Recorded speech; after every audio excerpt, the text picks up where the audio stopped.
Saudara, Komisi Informasi Pusat atau KIP kemarin mengabulkan gugatan soal keterbukaan ijazah Jokowi. Dengan demikian, salinan ijazah yang digunakan Jokowi dalam pencalonan Presiden RI adalah informasi terbuka untuk publik. Lalu apa implikasi dari putusan KIP ini dan bagaimana dampaknya terhadap proses hukum kasus ijazah Jokowi di Polda Metro Jaya? Kita ulas malam hari ini bersama pemohon keterbukaan ijazah Jokowi di KIP, Bona Tua Silalahi. Bang Bona, selamat malam. Udah lega ya Bang ya diterima nih kemarin sama KIP? Lega banget. Lega banget. Ada juga relawan Jokowi, Prabowo Gibran, David Pajung. Bang David, selamat malam. Malam, Mbak Audrey. Dan ada juga hadir melalui sambungan virtual Ketua KIP periode 2009-2013, Ahmad Alamsyah Saragih. Pak Alamsyah, selamat malam. Ya, selamat malam. Sorry kalau suara kecil ya. Aman. Oke, saya mau nanya dulu sebagai pihak pemohon. Kemarin KIP ini sudah memutuskan memerintahkan agar KPU sebagai pihak termohon menyerahkan salinan ijazah Presiden ke-7 RI Joko Widodo kepada Anda, Bang Bona, sebagai pihak pemohon. Pertanyaannya, 1 hari setelah putusan, sudah diterima belum salinan ijazah Presiden ke-7 RI Joko Widodo? Belum. 14 hari setelah putusan baru nanti diserahkan kalaupun mereka tidak KPU tidak melanjutkannya ke petun. Kalau melanjutkan ya bisa jadi lain cerita seperti itu. Jadi Anda nunggu ini sekarang? Nunggu. Kemarin pada saat diketok palu sudah ada putusan dari KIP, Anda sebenarnya sudah memprediksi atau sebenarnya ini di luar dugaan nih bahwa KIP akan mengabulkan gugatan Anda? Sebenarnya apa ya, hakim KIP majelis komisioner KIP itu sebenarnya berpihak kepada keterbukaan informasi publik. Jadi dia itu akan mengejar informasi ini pertama kan dikuasai atau tidak. Kalau dikuasai, diberi atau tidak. Kalau tidak, dikecualikan atau tidak. Kalau tidak dikecualikan, ya kenapa ditahan? Dikasih aja. Dari persidangan itu, sepanjang perjalanan kami ada 5 kali pertemuan, itu sama sekali tidak ada indikasi bahwa itu diberikan karena dikecualikan dan terbukti oleh hasil uji konsekuensi memang itu dikecualikan. Misalnya tanda tangan, tidak ada undang-undang yang membilang tanda tangan rahasia. Apalagi tanda tangan itu pejabat publik yang semua orang sudah pada tahu. Jadi itu tidak mengejutkan seperti itu. Dan pada saat Anda sebagai pihak pemohon yang Anda mohonkan adalah untuk keterbukaan poin-poin di dalam ijazah yang kemarin itu sempat tidak terlihat seperti misalnya tanggal, tanda tangan, nomor. Mungkin ada 2 sebenarnya ya. Biar kita terangkan clearkan bahwa yang saya mohonkan ke KPU itu ke KIP itu pertama adalah ijazah tahun 2014. Yang belum dikasih. Terus berita-berita acara verifikasi yang belum dikasih. Baru yang terakhir tadi yang ijazah 2019 tapi diblurkan, dikaburkan. Nah, yang 2 ini sudah diberikan pada saat proses mediasi. Kan dibaca komisionernya juga ada hasil mediasi. Nah, yang untuk yang ketiga ya, itu ada 9 item yang disembunyikan. Nah, akhirnya di mediasi saya minta bilang, tak usah 9, 3 aja deh saya bilang. Apa itu 3? Tanda tangan rektor, tanda tangan dekan, dan tanda tangan dekan yang melegalisasi. Cuman itu, tapi itu pun tidak diberikan. Sebenarnya diberikan tapi tidak boleh disalin, hanya dilihat saja. Ya untuk apa juga. Jadi akhirnya saya maju terus, mediasi saya tempur terus. Kita harus bisa mendapatkan salinannya, bukan hanya melihat seperti itu. Oke, kenapa sih harus mendapatkan salinan, Bang? Alasannya apa? Apakah karena penasaran atau karena memang mendukung upaya dari Mas Roy Suryo untuk membuktikan bahwa ijazah Pak Jokowi ini tidak benar? Atau yang bagian mana ya? Kebetulan kan aku S2 S3-nya kebijakan publik ya. Dan juga aktivis keterbukaan informasi publik. Nah, begitu aku tahu ini adalah masalah pejabat publik, maka dia mau tidak mau harus terikat pada hukum-hukum publik, yaitu Undang-Undang Keterbukaan Informasi Publik, Undang-Undang Pelayanan Publik. Jadi berangkat karena keresahan, bukan karena mendukung yang dilakukan Mas Roy ini untuk menuding? Pasti karena ada permasalahan publik. Tapi karena ada permasalahan publik sudah lama, jadi aku buat sebuah penelitian. Penelitian itu mau nggak mau saya harus buat hipotesis. Dan hipotesisku itu adalah ijazah tidak ada, supaya metodologiku ini mengarah ke sana. Kalau ibaratnya penelitian tanpa hipotesis itu seperti penelitian tanpa punya kelamin. Maaf ya. Oke. Nah, jadi karena saya sudah tetapkan hipotesis bahwa ijazah tidak ada, maka semua langkah-langkah metodologi Ijazah tidak ada, maksudnya ijazah Pak Jokowi tidak Iya. ada, tidak ada. bukan palsu. Bukan. Beda Aku loh. mau sampai situ. Oke. Kan sebenarnya sebelum bicara palsu tidak kan ada dulu, ada atau tidaknya dulu. Oke, ijazah tidak ada tadi. Iya. Oke, lanjut. Baru aku buat lagi metodologinya. Nah, karena aku berangkat dari jalur keterbukaan informasi publik, dokumen publik, maka yang ku cari ini pasti bukanlah dokumen primer, bukan dokumen ijazah asli, tapi dokumen sekunder yang syukur-syukur primer, yaitu fotokopi yang terlegalisir, yang dikuasai oleh badan publik yang sah, seperti itu. Oke, lah kemudian lalu untuk alasan untuk ke KIP sendiri karena tadi tidak menerima. Itu tahapan, karena awalnya saya minta secara resmi melalui PPID, tidak dikasih. Alasannya? Alasannya rahasia. Ah. Saya sanggah ke atasan PPID, tidak dikasih juga. Alasannya? Ada alasannya rahasia juga. Oke. Baru saya tempuh yang namanya jalur KIP tadi, sengketakan informasi ini. Saya kan menyengketakan informasinya, Oke. bukan orangnya. Oke, Gitu. oke. Kalau gitu saya mau nanya ke Pak Alamsyah sebagai mantan ketua KIP, berarti artinya keputusan yang kemarin sudah diambil diketok palu oleh KIP ini memang benar ya bahwa ijazah seorang Presiden RI atau mantan presiden ini termasuk informasi publik, artinya yang bisa diberikan oleh publik dan terbuka. Udah jelas itu kalau ijazah itu kan sebetulnya bagian dari riwayat hidup ya. Dia masuk di dalam pasal 17 itu adalah informasi yang dikecualikan untuk warga negara gitu ya. Tapi pengecualian itu di pasal 18 ayat 2 sudah dinyatakan bahwa tidak berlaku pengecualian itu sepanjang terkait dengan posisi seseorang dalam jabatan publik, kira-kira gitu ya. Jadi putusan Komisi Informasi sebetulnya tidak terlalu rumit dan ketika KPU memberikan salinan itu sudah benar, tapi ketika dia hitamkan bagian-bagian tertentu termasuk tanda tangan dekan atau rektor itu tidak relevan untuk dinyatakan sebagai informasi pribadi. Kenapa? Karena tanda tangan seorang dekan, rektor itu adalah juga bukti-bukti atau identiti yang terkait dengan posisi dia di dalam jabatan publik. Ya. Jadi nomor-nomor yang dalam ijazah segala macam itu harus punya reason yang kuat KPU untuk menyatakan bahwa itu memang dikecualikan. Tapi kan di persidangan sudah terbukti bahwa alasan-alasannya tidak dipandang oleh majelis komisioner cukup bisa diterima secara hukum sehingga kemudian diputuskan itu semua informasi terbuka. Sederhana, sebetulnya ini masalah nggak terlalu rumit. Jadi Pak Alamsyah ini ingin mengatakan bahwa pada saat tadi tidak ditutupi begitu ya, untuk tidak dikasih tahu atau tidak diperlihatkan begitu ya, atau dikecualikan tadi ada tanda tangan, ada kemudian juga tanggal ya Bang ya, ada nomor. Nah ini adalah sebenarnya memang yang tidak masuk akal, untuk apa seperti itu gitu? Nggak masuk akal. Menurut saya tidak cukup alasan, sehingga kalau tidak cukup alasan secara hukum ya wajar kalau Komisi Informasi bilang diputus. Kalau saya mikir itu masih cukup bijak ya, dikasih mediasi dulu segala macam. Menurut saya ini keputusannya harusnya bisa cepat, langsung ditawarkan mediasi saat itu juga dalam waktu sebentar juga, mungkin dalam cuma 2 kali sidang, 2 hari berturut-turut atau bahkan 1 hari, menurut saya itu bahkan udah bisa diputus. Oke. Ini tapi bagi saya yang paling penting apa yang diusahakan oleh teman-teman Bona Tua dan lain sebagainya ini adalah sebuah hak publik ya. Dan yang lebih penting kalau kekuatan ini sudah putusan ini sudah berkekuatan hukum tetap, dan maka saya sarankan sebaiknya KPU nggak usah banding, nggak usah apa, ini sudah terang benderang ya, supaya semua proses-proses election ke depan itu sudah ada acuan. Jadi nggak usah, ya malu aja kita ya sebagai bangsa ya, masa cuma mengakses informasi seperti ini aja. Oh jadi Anda menyarankan bahwa KPU ini sebenarnya tidak usah untuk mengajukan banding ya?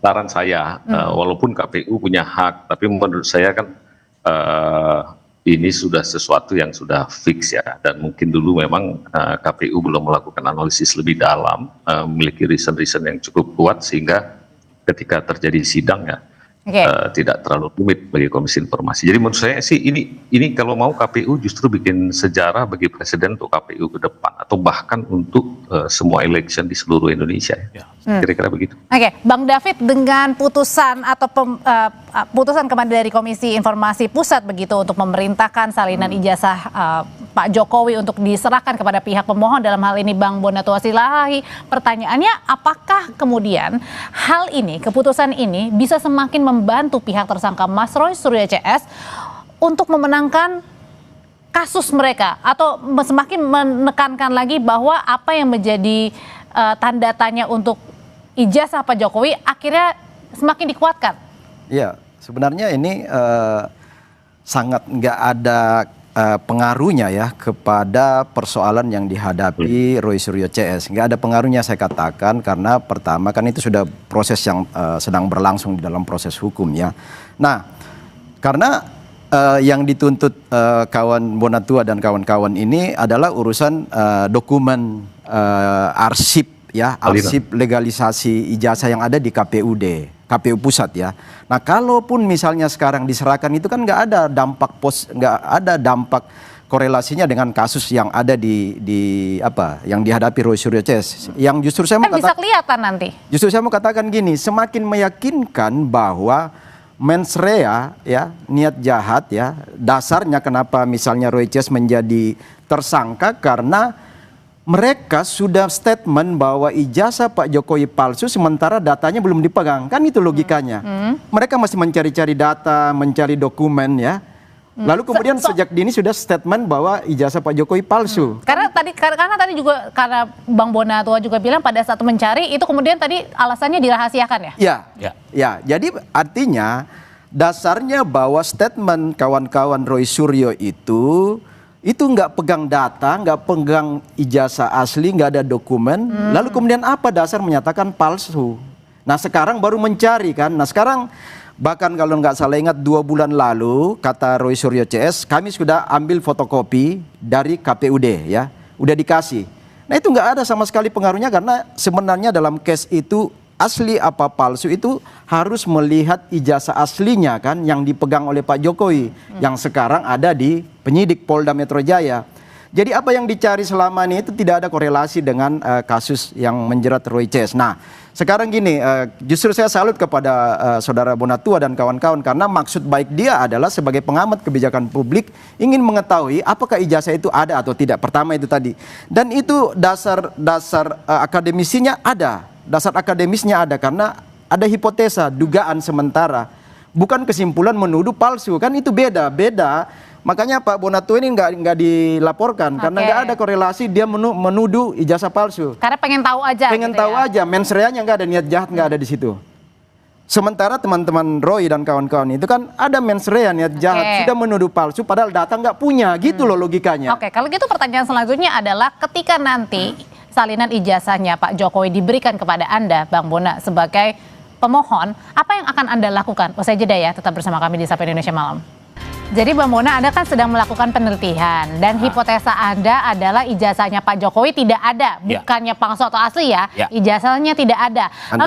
Tanda tanya. Lalu kemudian kemarin KIP sudah ketuk palu. Kalau misalnya KPU, bukan kalau ya, sudah memerintahkan KPU untuk memberikan salinan kepada Anda sebagai pihak pemohon. Pertanyaannya, kalau salinan ijazah Pak Jokowi sudah terima, apa yang akan Anda lakukan pertama kali? Pasti yang pertama, karena ini aku minta untuk publik, ini kuserahkan ke publik. Siapapun publik silakan mengaksesnya. Jadi oke, kalau ini kita kasih ke publik, termasuk tim-tim yang pro dan kontra, termasuk terutama Pak RT yang punya kepentingan, Mas Roy sangat punya kepentingan untuk memvalidasi ini, mereka pasti butuh ini. Nah, buat Anda apa kalau gitu untungnya? Lah, saya nanti akan masuk ke tahap sebenarnya ini sudah saya uji di Mahkamah Konstitusi. Ya, artinya tanpa dapat 9 ini pun aku sudah tahu bahwa tidak ada pernah autentikasi sesuai dengan Undang-Undang Kearsipan. Tadinya kan aku minta 2 ini, Mbak, ijazahnya dan berita acara verifikasi, klarifikasi dan autentikasinya. Tapi ternyata oleh KPU hanya punya data verifikasi. Jadi ijazah fotokopi ini belum diklarifikasi dan belum diautentikasi sesuai Undang-Undang Kearsipan. Artinya ada maladministrasi di sini. Ada gap antara fotokopi ijazah dengan asli, tidak ada yang ketemu. Atau lebih kasarnya begini, belum ada badan publik yang pernah melihat ijazah asli beliau. Jadi Saya boleh jawab tuh, Mbak. Nah, yang paling substansi gini, karena ini kan yang terkait dengan Undang-Undang 14 2008 ini soal KIP ini kan, ini sudah merujuk pada hasil sidang KIP. Nah, sekarang begini. KPU pun akan menyerahkan dokumen itu kepada Mas Bonatua, itu hanya dokumen salinan kan, bukan ijazah asli. Jadi hanya fotokopi ijazah yang dilegalisasi. Ada cap stempel. Dan tidak ditutup-tutupi. Ya, nggak ditutup-tutupi, itu akan diserahkan. Nah, pertanyaannya memang di dalam undang-undang politik tahun 2017 kemarin itu kan bunyinya itu ijazah itu legalisasi lalu kemudian verifikasi. Bukan autentifikasi. Jadi PKPU itu bunyinya itu adalah verifikasi faktual lapangan. Jadi ijazah fotokopi yang dilegalisasi itu di store di KPU, itu sudah sesuai. Nah, sekarang tugas KPU memastikan bahwa ijazah itu ada. Nah, itu kan yang dokumen yang mau diminta oleh Mas Bona. Nah, pertanyaannya adalah apakah ijazah aslinya itu yang ada di Pak Jokowi, yang sekarang ada di Polda itu otentik? Asli benar-benar atau enggak? Kan itu pertanyaannya. Nah, itu tidak akan menjawab apa yang menjadi case di KIP karena beliau akan terima nanti hanya dalam bentuk fotokopi dari salinan. Meskipun tadi kata Bang Bona bilang salinan yang diserahkan dari KPU yang sudah dilegalisir juga akan dipersilahkan ketika tersangka dan itu hanya fotokopi legalisasi kan. Nah, sekarang problemnya adalah kalaupun itu nanti dibuka lalu kemudian Mas Roy Suryo CS melihat itu enggak ada dampaknya karena ijazah asli itu ada di penyidik hari ini di Polda. Itu yang harus diuji, bukan yang dari KPU. Jadi maksud saya tadi kenapa saya katakan nggak ada pengaruh sama sekali terhadap kasus palsu atau asli ini nggak ada karena itu juga fotokopi kan, fotokopi yang ada legalisasinya. Mungkin bisa komunikan. Artinya gini. Saya boleh boleh Pak. Nanti Bang Bona. Ya, silakan Pak. Saya kebetulan ini baterainya lowbat nanti malah putus tiba-tiba. Jadi begini menurut saya. Pertama saya terima kasih sama Bonatua dan kawan-kawan ya, dengan mengakses ini paling tidak sudah jelas status informasi salinan itu terbuka. Kedua saya kan lihat juga prosesnya itu juga kemudian kan diminta tahapan-tahapannya sampai verifikasi dan ditemukan bahwa ternyata berdasarkan undang-undang selama ini untuk kasus pendaftaran itu berkaitan dengan ijazah tidak pernah sampai ada autentifikasi. Salahkah KPU kalau tidak sampai autentifikasi? Ya tidak salah juga KPU. Ya, karena hanya verifikasi bunyinya. Ya, nah tapi ini kan feedback. Ini yang dibilang oleh Bonatua tadi bahwa sebetulnya ini ada manfaat publik bahwa ke depan dia harus perbaiki. Ini presiden yang kita tanggung jawab. Saya nggak menuduh bahwa itu pasti palsu ya, tidak. Sama sekali saya tidak memiliki pretensi apapun tentang keaslian karena tidak sampai tahap autentifikasi. Nah, adapun kasus pidana inilah nanti yang akan masuk ke wilayah pengadilan. Andai kata memang sampai masuk pengadilan, tentunya di sana sampai tahap autentifikasi. Nah, kalau itu sudah hal yang lain ya, menurut saya. Kita lihat aja nanti ya, mungkin Mas Andi dan kawan-kawan bagaimana proses di peradilan itu. Saya juga no opinion loh untuk mengatakan pasti ini palsu atau apa. Menduga aja saya merasa tidak punya cukup reason untuk menduga. Tapi kalau ini pertanyaannya Pak Alamsyah, kalau ini pertanyaannya akhirnya KIP sampai memerintahkan untuk membuka salinan ijazah Pak Jokowi karena ini dianggap sebagai informasi sebagai informasi yang terbuka ya dan bagian sebagai keterbukaan informasi publik juga. Nah, pertanyaannya apakah Komisi Pemilihan Umum ini bisa disebut sudah melakukan kesalahan atau kelalaian? Namanya kalau hukuman itu kan yang namanya walaupun tidak menghukum kayak pidana, kalau sampai sesuatu itu sengketa diputus di Komisi Informasi karena beralasan maka ya berarti ada kesalahan. Nah, sebagai pejabat publik para pimpinan KPU kalau masih punya etik saya kesalahan bagian mana sebenarnya? Ya kesalahan bahwa memutuskan sesuatu tidak sesuai undang-undang. Karena yang sudah diputuskan oleh Komisi Informasi bahwa undang-undangnya harus terbuka gitu ya. Tapi kalau salah itu jangan kemudian kita anggap punya niat jahat, itu urusan lain lagi. Jadi maksud saya nggak sampai ke sana, secara administratif keliru. Sehingga dengan demikian kalau diterima oleh KPU maka kemudian tinggal KPU menyediakannya, memberikannya secara utuh dan menjadi presiden untuk ke depan gitu ya. Bukan cuma untuk ijazah presiden. Oke, untuk Pak ijazah Alamsyah. daerah. Sebenarnya ada itu Mbak. Jadi menambah dari Pak Alamsyah, sebenarnya kan interpretasi yang kita dengar kemarin ya, yang kita dengar karena ketika diminta ini ke KPU, kasus posisi Pak Jokowi kan sudah tidak presiden lagi ya, sudah selesai. Sehingga itu dianggap bahwa dia tidak lagi dalam posisi sebagai pejabat publik menurut pasal 18 Undang-Undang KIP. Itu sebenarnya debatnya kemarin dengan KPU itu. Ya, katakanlah KPU berpandangan begitu, dia punya tafsir lain, maka telah diputus oleh Komisi Informasi. Ini kasarnya istilah tafsirmu salah, karena kami yang punya berwenang untuk menafsirkan. Tafsirnya adalah karena ijazah itu dulu dipakai di KPU itu dalam konteks dia sedang mencalonkan sebagai presiden, dengan kata lain terkait dengan posisi dalam jabatan publik, gitu ya. Maka harus dibuka. Ya, wajar saja KPU kalau menafsirkan salah ya. Justru kan Komisi Informasi itu tetap memutus untuk sesuatu yang benarnya macam apa. Tapi Pak Alamsyah, Anda sebagai Anda adalah mantan ketua KIP juga, pernah nggak sih Anda menangani kasus yang kurang lebih hampir sama lah, akhirnya berkaitan dengan KPU, terus kemudian meminta untuk ijazah atau semacamnya lah dokumen-dokumen ini, sehingga akhirnya terjadilah peristiwa yang kurang lebih hampir sama sekarang? Ya, kalau kasus-kasus yang lain ya, kalau untuk KPU sih saya dulu tidak ada ya. Kasus-kasus lain banyak yang kemudian mungkin gini, istilahnya kami ragu. Menurut kami ini harusnya tertutup, tapi bagi pemohon ini terbuka. Dan undang-undang menciptakan yang namanya lembaga Komisi Informasi memang untuk pengadil, memutus sebetulnya mana yang benar. Ada juga kadang-kadang diperkuat putusan PPID itu, keputusan PPID bahwa itu memang tertutup karena menurut Komisi Informasi secara undang-undang yang benar harus ditutup. Ada juga yang ditolak permohonan. Jadi memang itulah fungsi Komisi Informasi.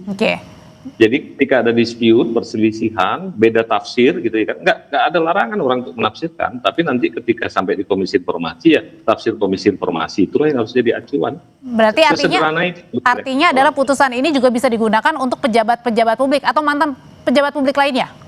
Ya sama, kalau sekarang saya kan dulu pernah jadi pimpinan ombudsman misalnya, ada orang yang mau minta, sekarang saya sudah tidak jadi pimpinan ombudsman. Dulu waktu Alamsyah punya ikut seleksi ombudsman, mana salinan ijazahnya? Ya pansel yang ada di Setnek, karena Setnek dulu yang di situ yang mengelola.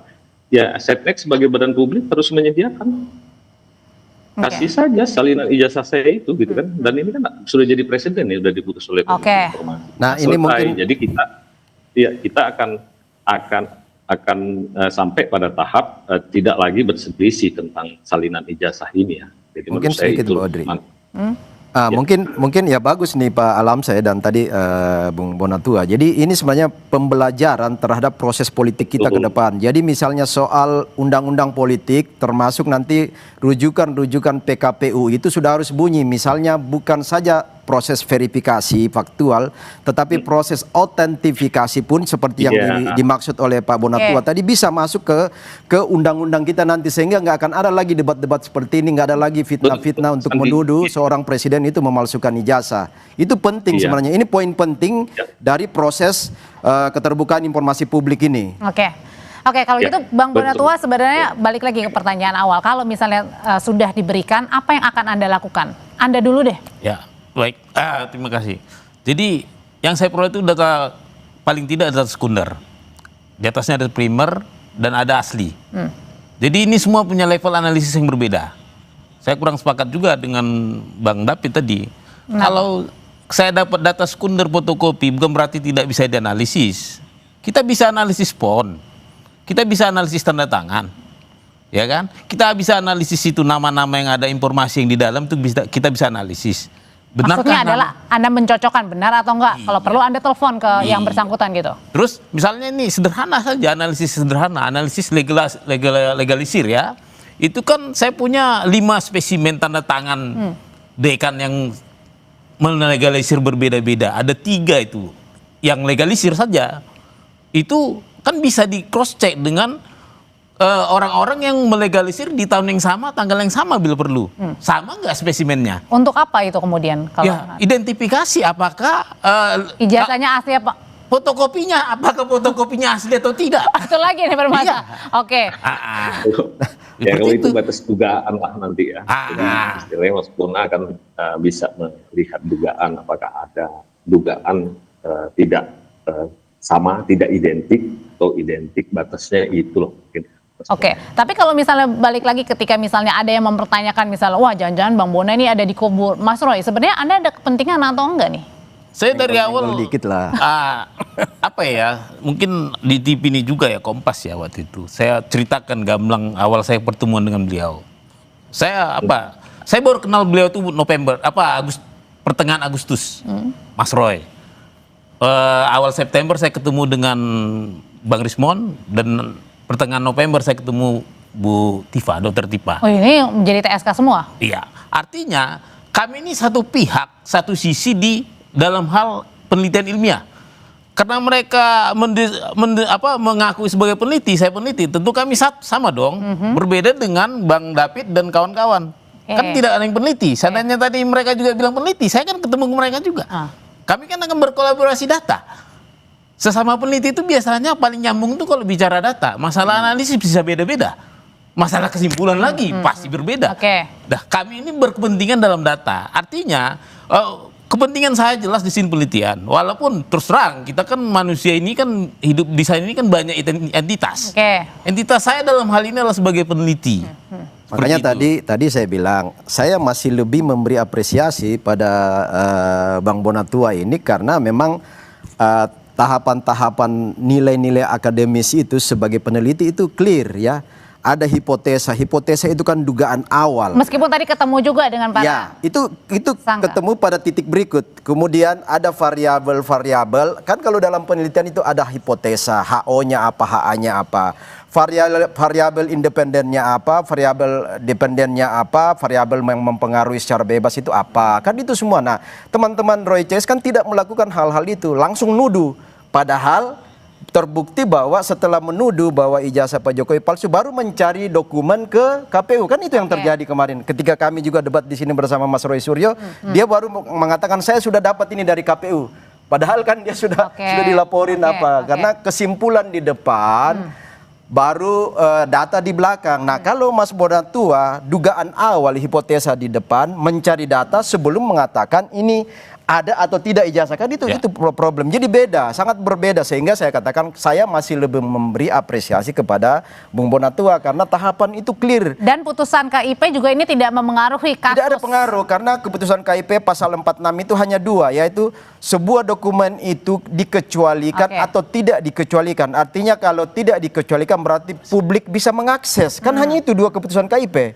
Menurut pasal 46 Undang-Undang 14 2008, dan itu yang terjadi pada gugatan beliau disetujui, dan memang nggak ada pengaruhnya karena ijazah asli itu ada pada Pak Jokowi dan sekarang ada di Polda. Dan nanti masih ditunggu berarti 14 hari ya, tergantung dari KPU membanding atau enggak ya. Bang Bona terima kasih, Bang David terima kasih, sebelumnya ada Pak Alam Syah Saragi juga terima kasih, selamat malam. Terima kasih. Kasih Bang Alam.